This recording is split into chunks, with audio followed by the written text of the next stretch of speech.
오늘은 루터의 종교개혁 500주년을 기념하는 기념주일로 지키게 됩니다. 1517년 10월 31일 루터가 교황의 권위와 그리고 여러 가지 잘못된 관행들에 대해서 특별히 면죄부를 돈으로 팔았던 사건을 계기로 해서 이 55개조 반박문을 붙이면서 촉발이 되는 종교개혁 500주년을 기념하고 있습니다. 이 루터의 종교개혁을 일으켰던 것은 천주교에서 우리가 흔히 이야기하는 구교라는 것에서 개신교의 시작을 알리는 신호탄이 되게 됩니다. 사실 이것이 갖는 의미는 우리 생활 곳곳에 단순히 종교의 범위를 뛰어넘어서 삶 가운데 곳곳에 놓여 있게 됩니다. 그런데 안타깝게도 이 종교개혁 기념일은 우리나라에서는 항상 무엇하고 시기가 겹치냐 하면 수능일이 며칠 안 남는다는 거하고 문제가 되고 있습니다. 그러다 보니까 종교개혁 500주년이 오더라도 그것에 대해서 커다란 관심이 있기보다는 대부분의 설교가 수능을 마지막으로 준비하는 것에 치중되어 있습니다. 저도 사실은 우리 교회에 수능생이 있기 때문에 그 수능생들의 마음에 위로를 주고 힘을 주는 설교를 준비했다가 그래도 이 종교개혁이라는 커다란 물질기를 다시 한번 되새길 필요가 있지 않겠냐라는 생각에서 이 시간을 갖고자 기도하면서 준비를 했습니다. 그런데 이 루터가 이야기했던 것들은 사실 새로운 것이 아닙니다. 우리가 지금 예레미야서를 꾸준히 하고 있는데 그 예레미야서에도 구약에도 나와 있는 것들이 사실은 반복되고 있다는 겁니다. 제가 잠깐 동영상을 틀어드리도록 하겠습니다. 이 아주 간단한 건데 6분에 걸친 건데 그걸 한번 보시면 그리고 나서 종교개혁에 대해서는 제가 짤막하게 넘어가고 본문 중심으로 그리고 나머지 수능을 준비하는 우리 학생들과 부모님들을 위해서 함께 더 깊은 이야기를 하도록 하겠습니다. 어때요? 한눈에 들어옵니까? 종교개혁이 어떻게 시작됐는지? 우리가 많이 간과하고 있는 것이 있는데요. 이 종교개혁에 시작된 것은 출발점이 면죄부였다는 것을 다 알고 있습니다. 그런데 이 면죄부를 돈으로 사면 구원을 받을 수 있다라는 것까지 나아가게 됩니다. 문제는 면죄부를 왜 팔기 시작했냐라는 겁니다. 그것은 성 베드로 성당, 지금도 많은 관광객들이 모여 있습니다. 전 세계 가장 비싸고 화려하고 그리고 귀한 성당이라고 하는 그 성 베드로 성당을 건축하면서 교황청에서 수많은 빚을 지게 됩니다. 그것을 해결하기 위해서 한마디로 돈을 벌어들이기 위해서 한 것이 바로 면죄부였다는 겁니다. 오늘날에 있어서도 이 비슷한 상황들이 많이 벌어지고 있습니다.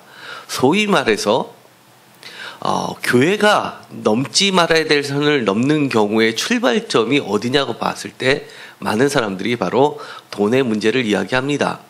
그럼 그 돈의 문제가 심각하게 출발이 된 시점이 어디냐라고 다시 한번 되짚어보면 성전의 대형화입니다. 그렇기 때문에 오늘날에 많은 사람들이 500주년 기념주의를 지키면서 거두되고 있는 것들이 소위 말해서 메가처치들 1000명 이상 모이는 교회들의 빚의 문제와 그리고 세습의 문제를 두고 있습니다. 특별히 1000명을 넘어서 10,000명 이상 모이는 교회들 중에서 세습하지 않은 교회가 어디 있냐는 겁니다. 사실 세습하지 않은 교회, 10,000명 이상 모이는 교회에서 세습하지 않는 교회가 있긴 있지만 거기도 마찬가지로 비록 세습은 아니지만 돈의 문제가 걸려 있는 경우가 다입니다. 돈의 문제와 세습의 문제 두 가지가 함께 복합되어 있는 것이 그야말로 오늘날의 현실입니다. 최근에 국내에서 손가락 안에 드는 교회, 국내에서 손가락 안에 든다는 이야기는 전 세계에서 손가락 안에 든다는 겁니다. 그 교회 유명한 목사님이죠. 여기서도 아주 가까운 교회입니다. 아들에게 성도들을 붙여가지고 중대형 교회로 개척을 했다가 다시금 그것을 통합하면서 하나로 합치면서 세습을 마무리한 교회가 있습니다. 그것 때문에 아주 교계가 시끄럽습니다. 그래서 교회 개혁을 위해서 광화문 광장이라도 모여서 새로운 종교 개혁을 일으켜야 된다고 주장하는 사람들이 있습니다. 사실 이 교회가 어떠해야 되느냐라는 것을 볼 때, 그리고 그런 일들에 대해서 우리가 어떻게 행동해야 되느냐라고 하는 문제를 볼 때는 루터의 종교개혁을 되새겨보지 않을 수가 없습니다. 사실 루터는 이 95개 조의 반박문을 교회 문 앞에 붙이고 나서 두려워서 우리가 상상하기에는 종교개혁을 읽을 때 마치 3.1운동 독립운동을 피듯이 그렇게 멋지게 했을 줄 알지만 무서워서 그것을 붙여놓고 도망갔던 사람입니다. 그 정도로 두려움에 사로잡힌 일을 알면서도 했던 겁니다. 제가 프린트물로 95개조 반박문을 프린터로 나눠 드렸습니다. 그것을 한번 볼까요? 가장 핵심이 됐던 여러 가지 부딪혔던 민감했던 부분이 바로 28조입니다.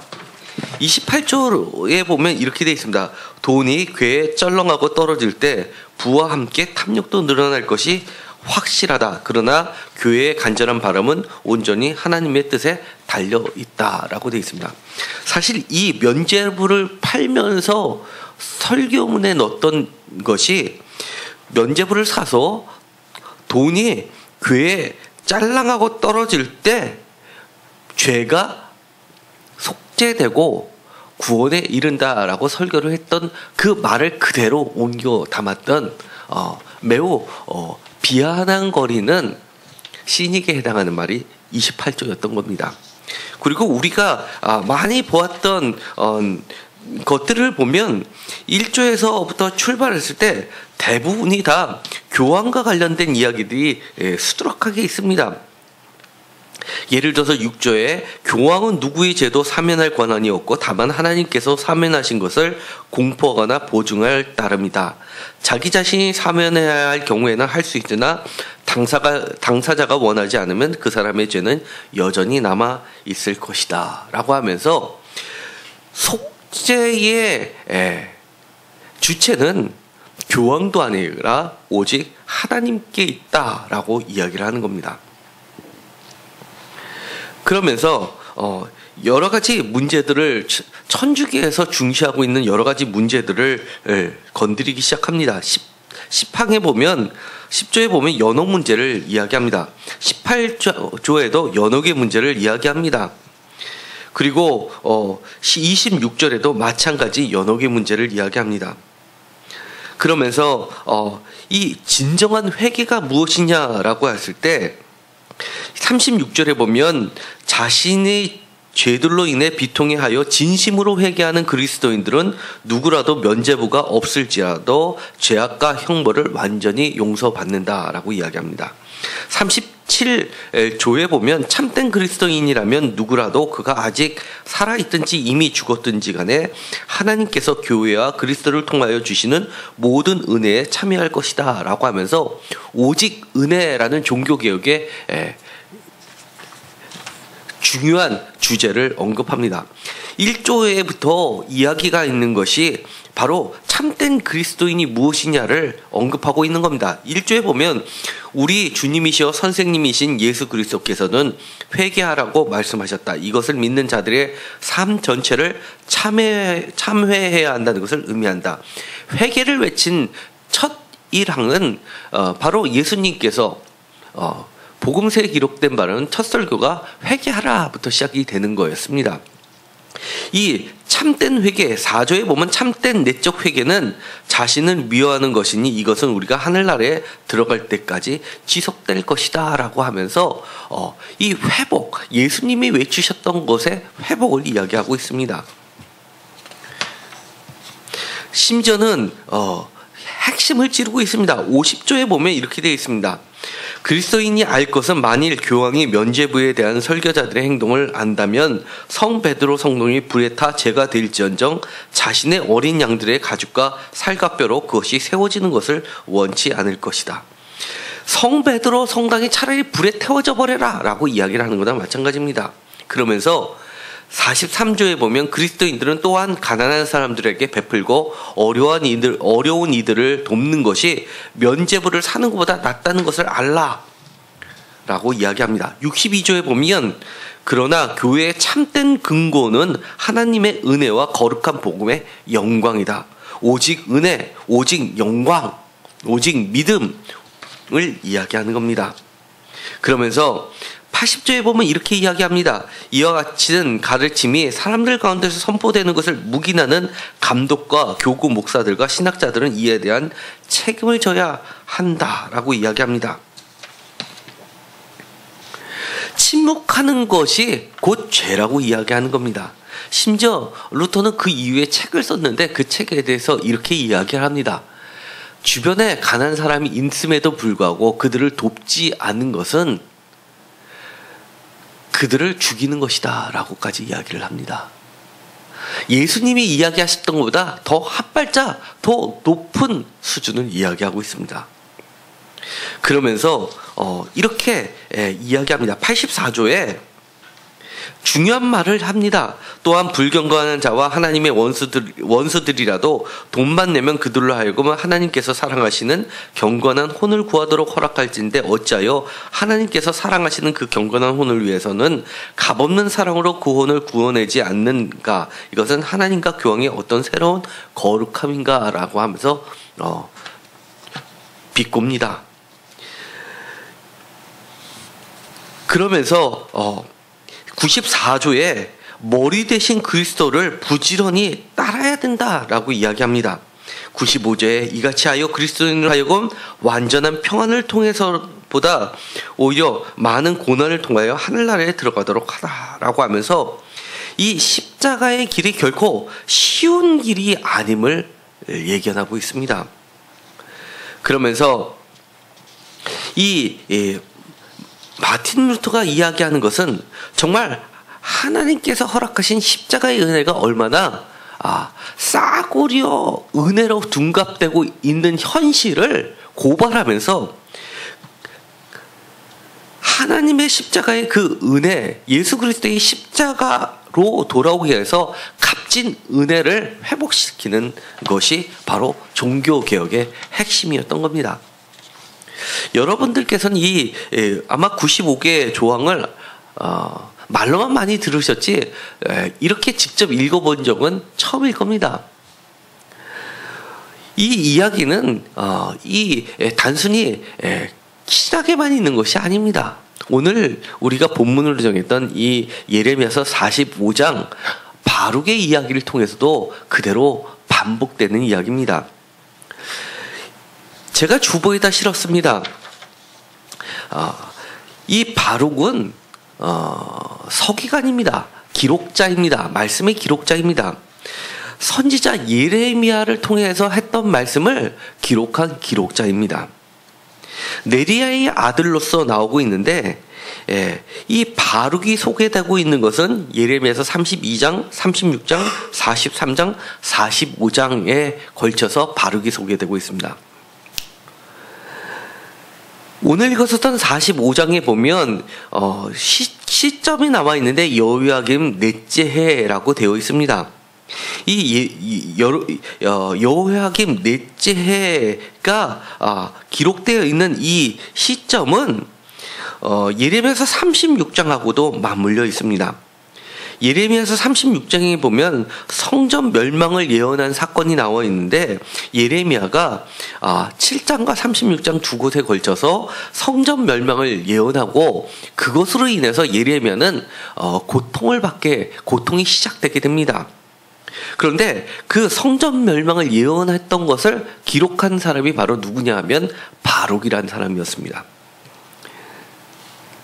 마치 루터가 이 면죄부를 팔기 시작하면서 빚을 지게 된 근본적인 원인 성 베드로 성당을 불에 태워버려라 라고 이야기하게 된 출발점과 비슷한 상황이 연출됐던 겁니다.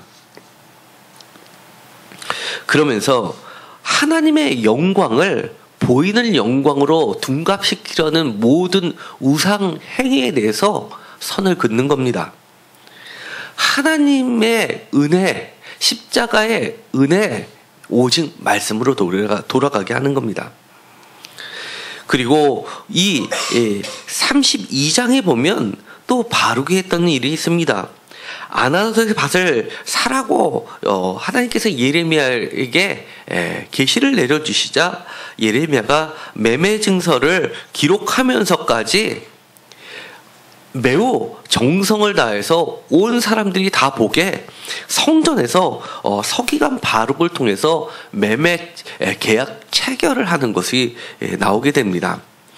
얼마나 우스꽝스러운 모습이었는지는 제가 이미 설교를 한 바가 있는데 그때도 이 바룩은 정말 놀림거리가 되는 줄 알면서도 이 예레미야 옆에서 꾸준히 이 모든 것을 성실히 이행하게 됩니다.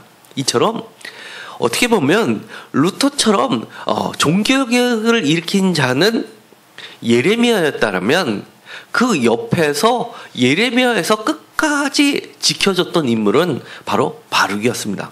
사실 루터 옆에서 꾸준히 루터를 도와주었던 인물들이 여러 있었기 때문에 이 루터의 종교개혁은 성공할 수 있었습니다. 대표적으로 루터가 95개조 반반문을 성문 교회 문 앞에다 붙이고 나서 도망갔을 때 그것을 읽고 나서 많은 파장이 있었습니다. 그래서 종교 재판을 열게 됩니다. 그것에 끌려갔는데 루터는 당당하게 자기 발로 거기서 소환되는데 나가게 됩니다. 그리고 나서 유명한 말씀을 선포합니다. 양심에 따라서 번복할 수 없다라고 합니다. 그러자 판결문이 나오게 됩니다. 교황으로부터 사제직을 박탈당하게 되고 딱 3주의 시간을 주어지게 됩니다. 3주 후에는 이 루터를 보는 사람은 누구든지 그를 죽여도 죄가 없다라고 선언을 하게 됩니다. 루터가 살 수 있는 길은 이 3주라는 기간뿐이 없고 아니면 3주 동안에 자기가 살 길을 마련하게 됩니다. 그런데 루터가 도망가는 이 3주의 시간 동안에 그는 멀리 도망가려고 애를 씁니다.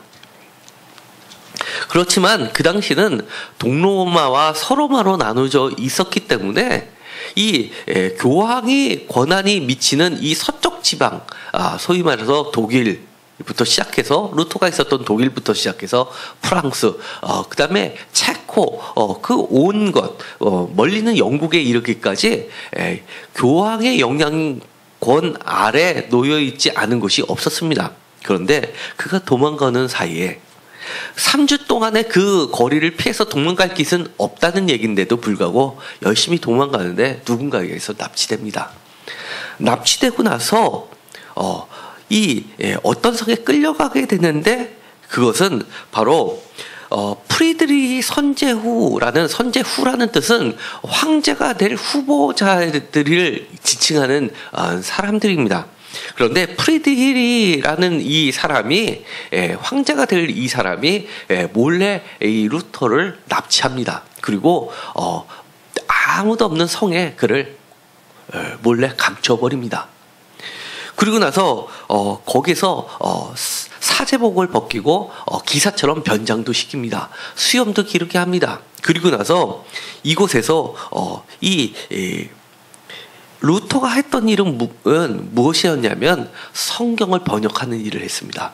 지금까지는 공인된 성경은 불가타역이라고 들어보셨을 겁니다. 라틴어로 된 성경책만이 공인된 성경책이었습니다. 그런데 그 이전에 또 성경을 번역하려는 움직임들이 있었습니다. 자신들의 모국어로 성경을 번역하려는 움직임들이 있었습니다. 예를 들어서 영국에서 킹 제임스 성경, 흠정역이라고 하는 킹 제임스 왕에 의해서 주도됐던 그 성경책이 나오기도 전에 사실은 영어로 번역된 성경책을 만들려고 했었는데 윌리엄이라는 사람이 그만 성경을 번역한다라는 이유만으로 그가 화형에 처해지게 됩니다. 그래서 그 누구도 성경을 다른 언어로 번역하는 것은 사실은 목숨을 건 행위였는데 이 프리드리라는 사람이 자기의 성안에서 이 루터를 통해서 독일어로 성경을 번역하는 일을 도와주게 됩니다. 그리고 그것도 이 라틴어에서 성경을 번역하는 것이 아니라 히브리어와 헬라어, 성경의 원문이라고 하는 것에서부터 성경을 번역하는 일을 하게 됩니다. 그래서 마치 요한이 반모섬에서 요한계시록을 기록하듯이 그렇게 거기서 성경책을 독일어로 번역을 끝내게 됩니다. 그것이 9월 달에 나오게 돼서 9월 성경이라는 이름을 붙입니다. 그것이 1522년 9월입니다.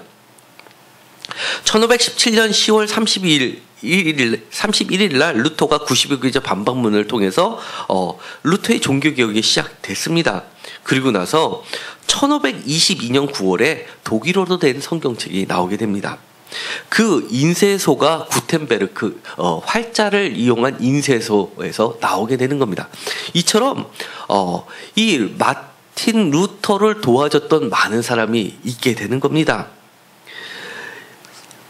어쩌면 마틴 루터가 종교개혁을 일으키게 됐었던 가장 핵심적인 시작점은 다른 것이 아니라 바로 말씀이었던 겁니다.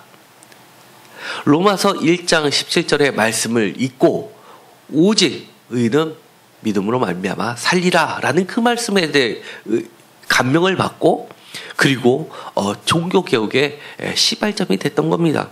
그리고 나서 그가 숨어서 했던 것은 성경책을 독일어로 번역했던 겁니다. 이 독일어 성경이 발간되고 나서 많은 변화가 생겨났습니다. 그리고 나서 얼마 안 있어서 영국에서도 킹 제임스 성경이 왕에 의해서 발간이 됩니다. 그 전에 이 영국이 먼저 했던 것이 있습니다. 루터가 종교개혁에 시발점을 놨다면 거기에 막강한 힘을 더해줬던 것이 바로 영국이었습니다. 사실 시작점은 매우 불순합니다. 8명의 부인을 가지고 있었는데 그 중에 한 명을 이혼하고 싶었는데 교황이 이혼을 허락해주지 않았습니다. 자기 자신의 욕심을 채우기 위해서 이혼을 정당화하기 위해서 했던 것이 교황의 권위로부터 독립하겠다라고 독립선언을 해버립니다. 그 전까지는 서방 사회는 교황이 모든 황제 위에 왕들 위에 존재했었고 모든 왕들이 교황의 허락을 받아야지만 무슨 일인가를 할 수 있었는데도 불구하고 이때 그것을 빌미로 해서 독립을 선언하게 됩니다. 영국은 떨어져 나가고 그리고 나서 그 이후에 성경책을 발행하는 데까지 이르게 됩니다. 이렇게 왕들이 떨어져 나가기 시작했던 것, 그 이후에 독일도 힘을 씁니다. 여러 가지 이유들이 있었는데 그렇게 떨어져 나갈 수 있었던 것들이 바로 교황이 성 베드로 성전을 짓기 위해서 돈을 누구들에게 빌렸냐면 황제들한테 빌렸던 겁니다. 빚의 문제들 때문에 이해관계가 얽히니까 교황의 권위가 바닥이 나기 시작하는 겁니다. 지금도 목회자들이 교회를 무너뜨리는 여러 가지 원인들 중에 대표 것이 이 이해관계에서 자유롭지 못하기 때문입니다. 말씀을 전하는 자는 기본적으로 이해관계에서 독립돼야 됩니다. 그래서 사실은 교회 재정도 개척교회부터 재정부를 따라두고 그리고 나서 완전히 독립해서 움직여야지만 사실은 말씀을 전해드려도 내가 이 말씀을 했을 때 재정을 많이 책임지고 있는 사람하고 그 사람에게 관계가 틀어질까봐 두려워서 못하는 설교 이런 것들이 사실은 없어져야 됩니다. 개척교회의 단점은 교회 재정의 반 또는 많게는 90% 이상을 사실 목회자 가정이 책임을 집니다. 사실은 바로 서려면 그것부터 다 사실은 교회가 어렵게 가더라도 성도들한테 다 넘겨야 되는 것이 사실이긴 합니다. 저희도 사실은 그거를 준비해야만 됩니다. 어쨌든 간에 목회자는 이해 관계에서 철저하게 독립돼야 됩니다. 그런데 오늘에 있었던 말씀을 보면 바룩은 루터처럼 루터를 좋아했던 많은 조력자처럼 예레미야를 도와서 주전 7세기에 종교개혁을 일으켰던 자입니다. 예레미야가 마틴 루터에게 비견된다면 그 옆에서 도와줬던 프리드리히 선제후라든지 아니면 구텐베르크 인쇄소를 운영했던 사람이라든지 이처럼 많은 사람들의 역할을 감당했던 것이 바로 바룩이었습니다. 성경책을 만들어도 사장되는 경우들이 있음에도 불구하고 이것을 발행하는데 함께했던 인물처럼 바룩은 하나님의 말씀을 기록합니다. 그리고 보존합니다. 그리고 심지어는 그것을 소실되거나 멸실되거나 훼손됐을 때 그것을 다시 한번 원상복구시키고 그것을 후대에 남기려고 지키는 자였습니다. 예를 들어서 예레미야서 36장에 보면 이런 말씀이 있습니다. 36장에 성전 멸망을 선포한 두루마리 책을 기록한 것이 바룩이었습니다. 그런데 그 두루마리 책을 여호야김 왕이 가져오게 해서 그것을 읽습니다. 때는 겨울이었기 때문에 화로에다 불을 떼고 있었는데 그것을 읽으면 면도칼로 딱 베서 한 절 읽으면 그것을 면도칼로 베서 화로에다 불태웠습니다. 그래서 결국은 이 예레미야가 선포한 말씀을 기록한 바룩의 예레미야서는 소실되고 없어졌습니다. 그리고 왕은 예레미야와 바룩을 죽이라고 명령을 합니다. 그때 하나님께서는 다시금 그것을 기록하라고 명령하게 됩니다. 이때 바룩이 이 모든 말씀을 다시 기록하고 후대에 남기게 됩니다. 이처럼 종교개혁의 동참자처럼 또는 이 바룩은 참던 종교개혁자가 되는 겁니다. 말씀을 지키고 유지하고 또 보존하는 일을 하게 됩니다. 많은 어려움이 있었습니다. 예레미야서 43장에 보면 심지어 이 가랴 아들 요하난과 모든 오만한 자가 그다랴를 죽이고 나서 어떻게 그다랴를 죽인 이스마엘을 다시 제거한 후에 예레미야 선지자에게 어떻게 할지를 물어보는 기도 부탁을 하게 됩니다. 그런데 그 결과는 그들이 생각했던 거하고 다르게 나옵니다. 도망가지 말고 예루살렘에 그리고 유다에 남아있으라는 말을 하게 됩니다. 그때 예레미야를 부추겼다고 누명을 씌운 자가 바로 바룩이었습니다. 바룩이 꼬드겨서 예레미야가 그런 말을 했다라고 하면서 예레미야뿐만 아니라 이 바룩까지를 붙잡아서 인질로 잡아서 애굽으로 도망가게 됩니다. 이처럼 이 바룩은 개혁의 단순한 동참자가 아니라 개혁을 일으켰던 장본인과 동일한 것입니다. 고난의 길을 여전히 가게 됩니다. 오늘에 있었던 45장의 말씀을 보면 제가 너무나도 은혜를 받았고 제가 너무나도 좋아하는 장입니다. 예레미야 선지자 못지않게 바룩은 예레미야가 겪었던 많은 아픔을 그대로 겪었습니다. 예레미야가 눈물의 선지자 맞습니다. 그거와 못지않게 눈물의 서기관은 바로 바룩이었습니다. 바룩도 여호와께 이렇게 기도했던 장면이 나오게 됩니다.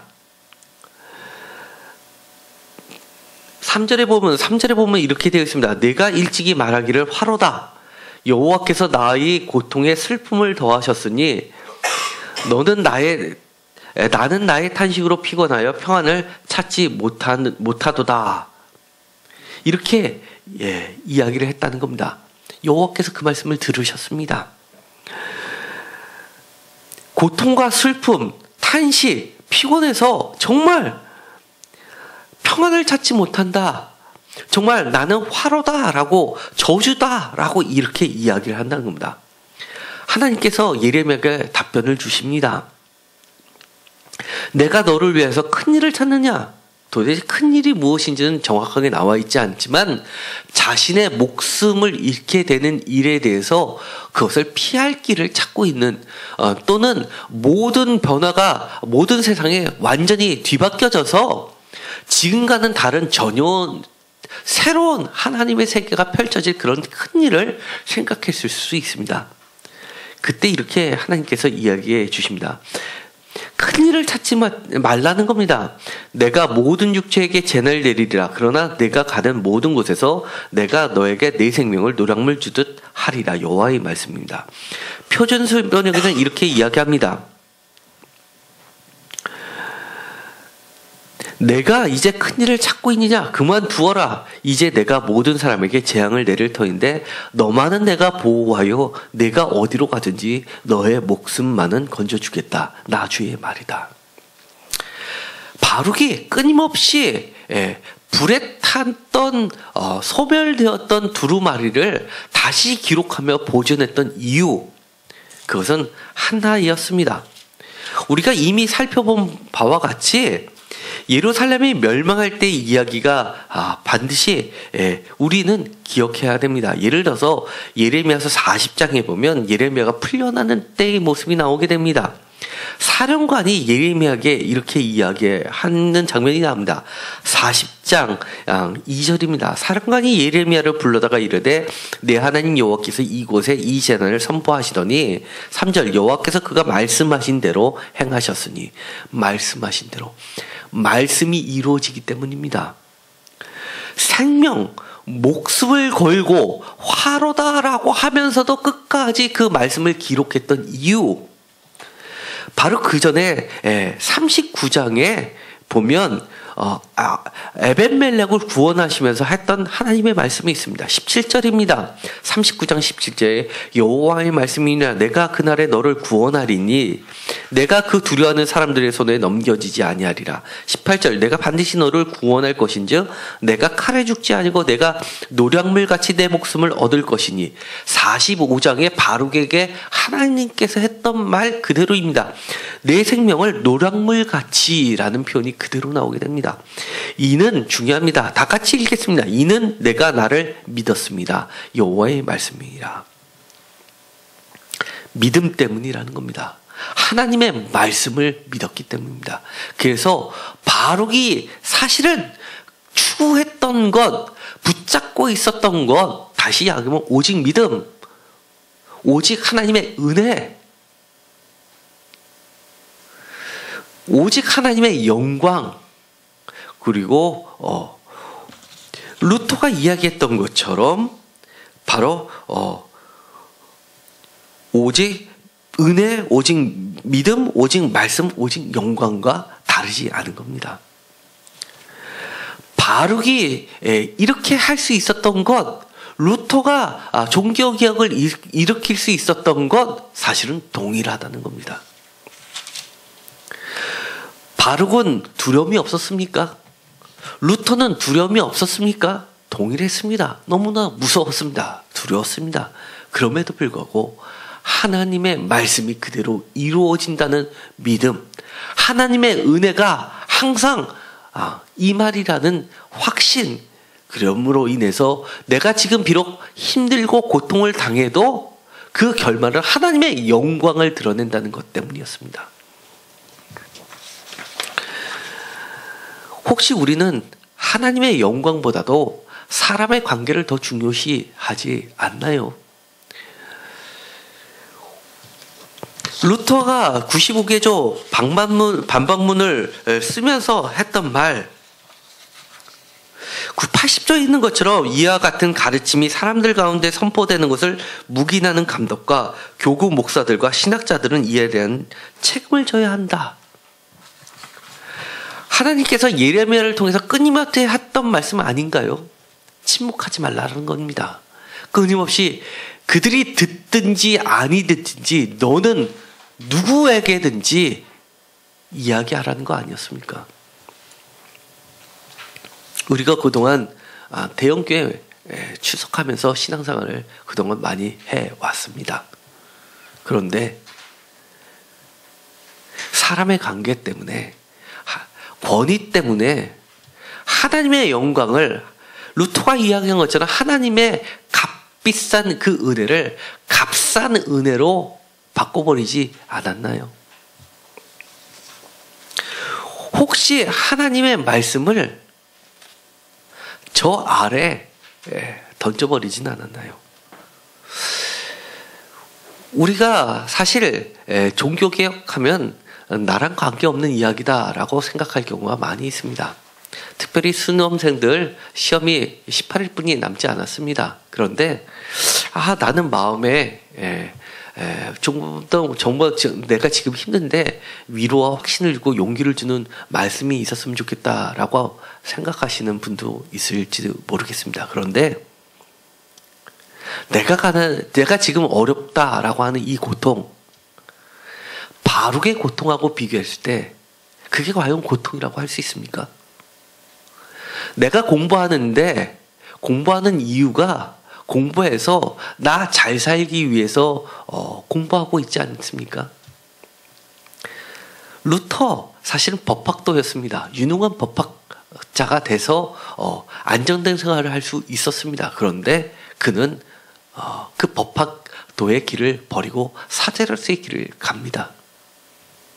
우리가 지금 공부하고 있는 것들 하나님을 영광을 위해서 어떻게 쓰여질지 우리가 조그만한 정말 겨자씨만한 믿음이라도 있다면 지금 나에게 주어진 것 최선을 다하지 않겠습니까?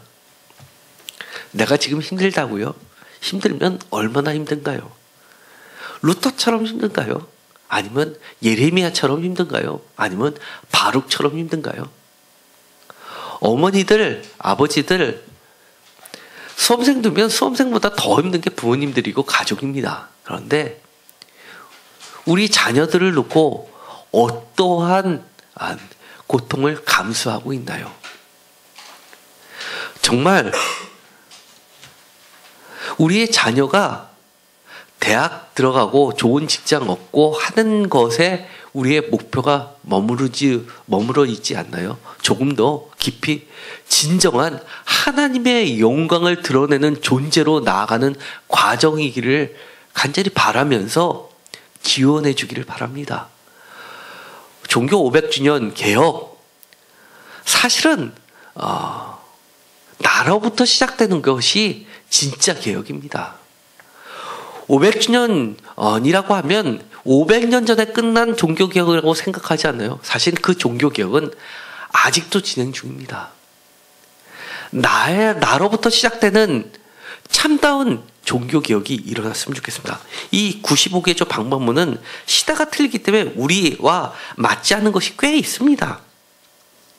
여기 보면 교황의 권위를 그대로 어느 정도 인정하는 것들이 많이 있습니다. 그러나 성경책이 발간되고 나서 그것도 번역이 라틴어가 아니라 히브리어와 헬라어 원문에서 번역하면서 불가타요 라틴어와 그 당시 성경이라고 쓰여져 있는 것과 많은 부분이 오역이 개정되면서 참되온 진리들이 선포되면서 우리의 삶을 뒤바꿔 놓은 기억이 지금 많은 성경책에 기록이 되어 있습니다.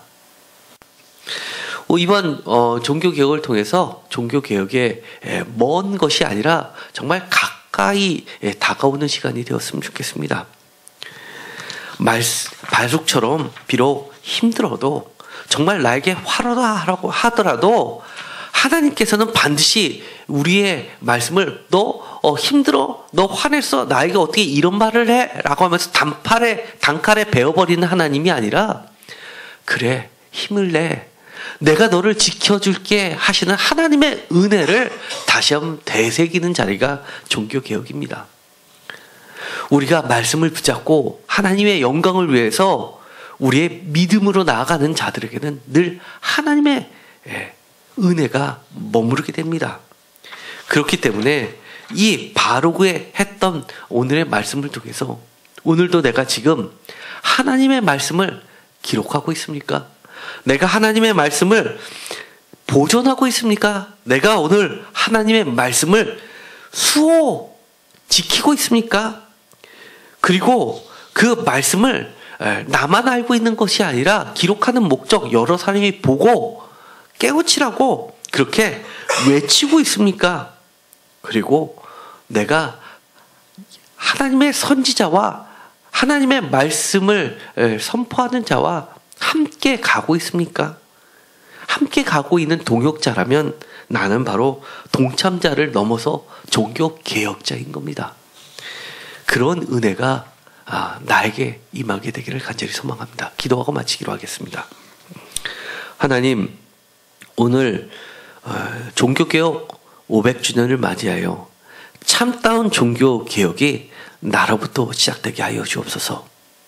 나의 고민이 정말 나의 지금 시험 하나를 놓고 고민하는 것이 아니라 그것을 뛰어넘어서 그 과정을 하나씩 밟고 나가서 더 큰 꿈을 꾸게 하여 주옵소서.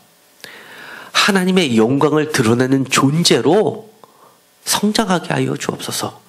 하나님의 말씀을 지키고 기록하고 수호하고 보존하고 선포하여서 나의 삶에 담아서 그 말씀을 세상에 알리는 그리고 개혁시키는 세상을 변화시키는 자들로 세워 주옵소서. 비록 힘들어도 하나님께서는 내가 하나님께 힘들어요 라고 불평해도 그것을 책망하시지 않으시고 은혜로 덮어주시고 힘을 실어주시고 그리고 함께 해 주신다는 것을 다시 한번 깨닫게 됩니다. 오직 믿음, 오직 말씀, 오직 영광, 오직 은혜 쫓아가는 진정한 바로 진정한 마틴 루터, 진정한 내가 살아있는 성도가 되게 하여 주옵소서. 예수 그리스도의 이름으로 기도드렸습니다. 아멘.